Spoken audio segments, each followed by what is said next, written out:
कविता हिन सेन मिंग।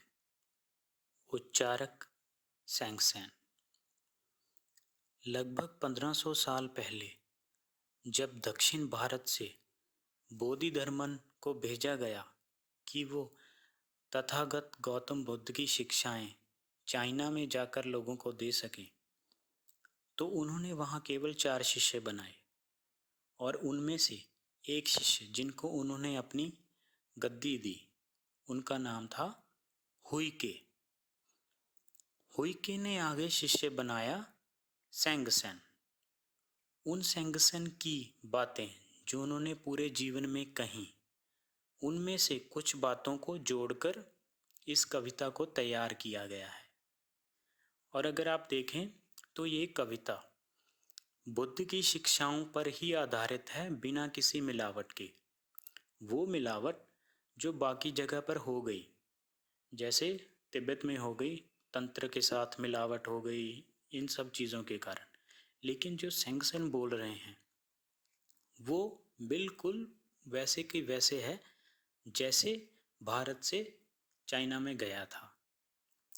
और अगर आपको इस कविता को और भी अच्छे से समझना है तो आप कृष्णमूर्ति को जरूर पढ़िएगा।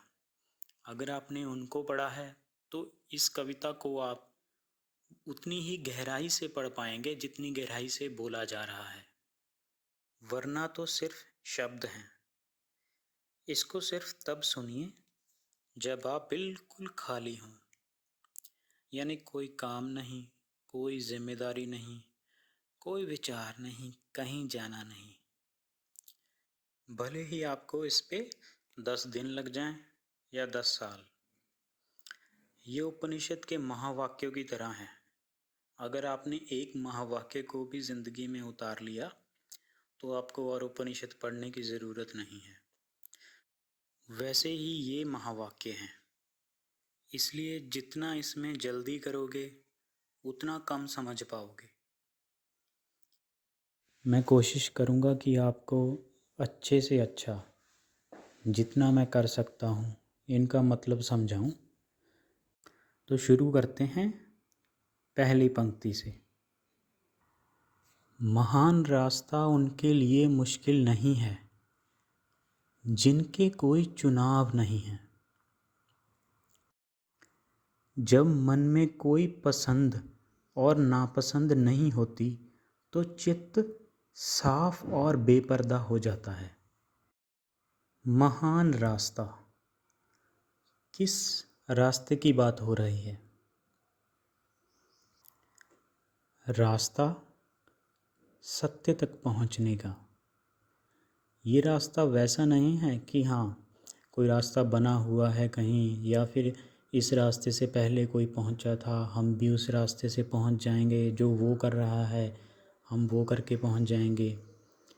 अगर ऐसा होता तो हमारे आसपास सब जगह विवेकानंद घूम रहे होते, क्योंकि लोग तो चल रहे हैं जो बने बनाए रास्ते हैं उन पर। लेकिन सैंगसेन जिस रास्ते की बात कर रहे हैं उसका लेना देना सिर्फ और सिर्फ मन से है। कैसे उस मन को खाली किया जाए, यही ही रास्ता है।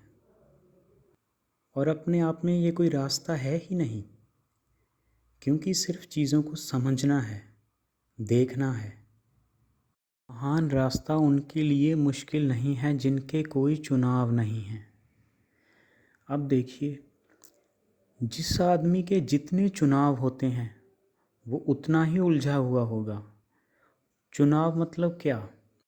जैसे मैं कम्युनिस्ट हूँ, मैं हिंदू हूँ, मैं मुसलमान हूँ, मैं सिख हूँ, मैं ईसाई हूँ, मैं इंटेलेक्चुअल हूँ, मैं लिबरल हूँ। ये गुरु सही है, ये तो सबसे महान है, मैंने इसको समझ लिया, यही सबसे अच्छा है। ये पार्टी देश की भलाई के लिए सबसे अच्छी है, बाकी सब गलत हैं। तुम मूर्ख हो जो दूसरी पार्टी को सपोर्ट कर रहे हो। अब देखिए, ये सारे चुनाव हैं। अब इन चुनाव से ही आपकी पसंद और नापसंद पैदा होती है, जो सैंगसेन दूसरी पंक्ति में बोल रहे हैं। और फिर यही आपकी पूरी ज़िंदगी को एक ढांचे में तैयार कर रहे हैं। सिर्फ आपके चुनाव जो आप बिना सोचे समझे कर रहे हैं, सिर्फ आसपास देख के। और जो ये चुनाव नहीं करता, हम या तो उसे मूर्ख कह देते हैं या फिर उसे संत कह देते हैं। जब कोई चुनाव नहीं होगा तो कोई पसंद और नापसंद भी नहीं होगी। अगर चुनाव है तो ये दोनों हैं।